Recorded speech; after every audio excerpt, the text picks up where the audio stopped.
Welcome back to the Drive-In Exploitation Challenge.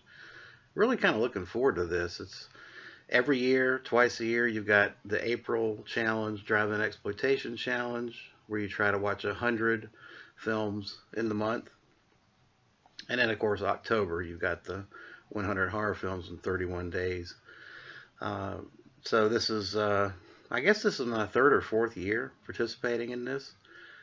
And yeah, if you like these videos, you can go back and look at prior years. I try to just watch as many drive-in exploitation films as I can and video as many days as I can to cover what I watched.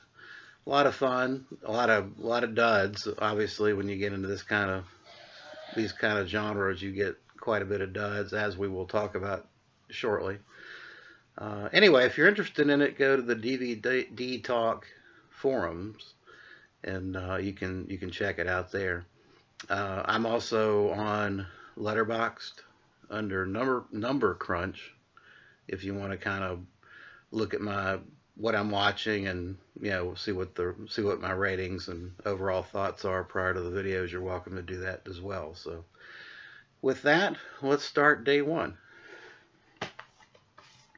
First up was a slog of a film. Oh my gosh. This is Battle of the Lost Planet, 1986, 87, somewhere in that time. A guy named Brett Piper, directed this no-budget, micro-budget, sci-fi, apocalyptic disaster. I don't know. Vinegar Syndrome, I mean, this is just another gorgeous Vinegar Syndrome release. By the way, it's got Mutant War as well, which I'll watch it. I'm just going to tell you that I got to get over this first one before I delve back into this. But Battle of the Lost Planet. Really, really pretty bad movie. I mean, I'm not going to criticize a movie for lack of funding, because this film definitely had no budget. It was done on a shoestring, and you had a lot of special effects early on, where you've had some pig-nosed creatures that have decided to lay waste to the earth, and what you have after that is a kind of a post-apocalyptic film after that. But the sci-fi and the ships and the special effects were terrible. But that's not the real crime of this movie. Is it's too damn long. It's almost 100 minutes, and it's just too self-indulgent. Once you get past the first 30 minutes, where the alien ships, or the pig-faced ships, as I want to call these mutant creatures, destroy the Earth or lay ravages to the Earth, and then your hero is on the Earth trying to figure out what happened and what he can do about it. It just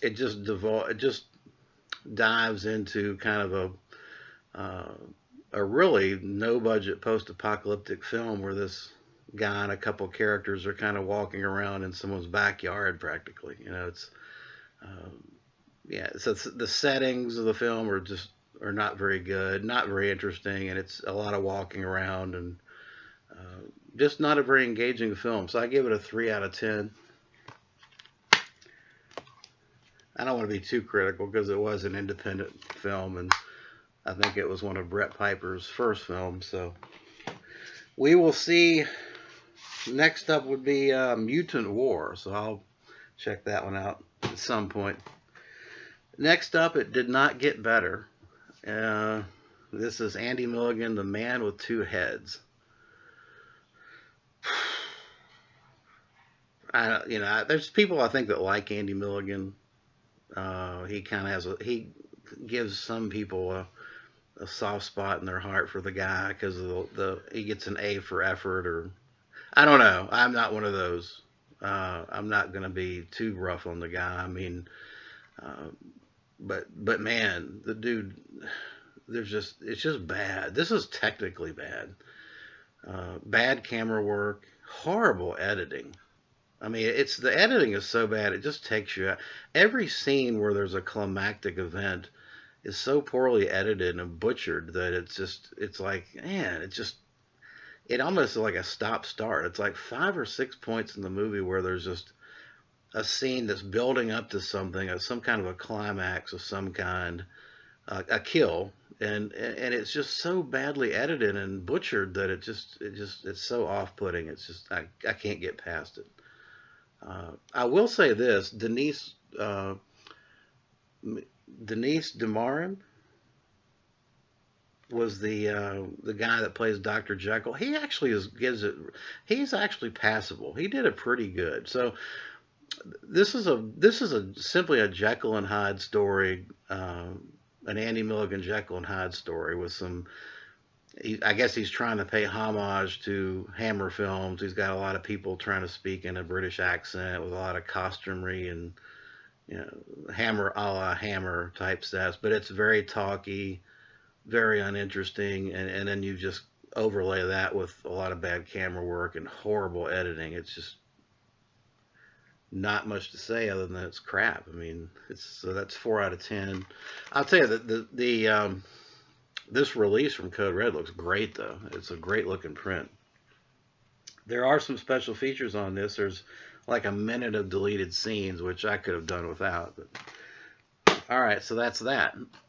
And then finally, last but not least, Brad Dourif in Spontaneous Combustion, which is a Tobe Hooper film, and one that I think has kind of gotten maligned in Tobe Hooper's filmography. But I kind of enjoyed it. I mean, I'm unapologetically going to say I enjoyed it, mainly because Brad Dourif I thought was outstanding. I mean, he just raised the level of the proceedings so much. So the story here is Brad Dourif was born of a couple that underwent a nuclear testing experiment, and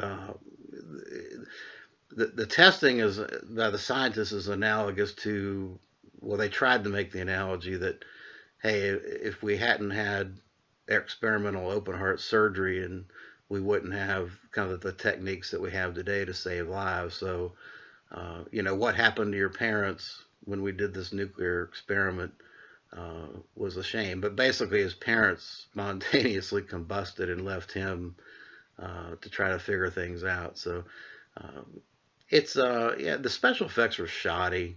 It looks like a lot of flamethrowers, like handmade flamethrowers that try to mimic someone being spontaneously combusted, and the story's not really that great. But Brad Dourif is just a fantastic actor, very passionate. He took the material seriously, and I still give it a 7 out of 10 just because of his performance. So yeah, there's no special features on this puppy, just the film itself. But there you have it. Day 1 in the books, and not a great day, but I will be back for 29 more, so we'll see what happens. Thanks for watching.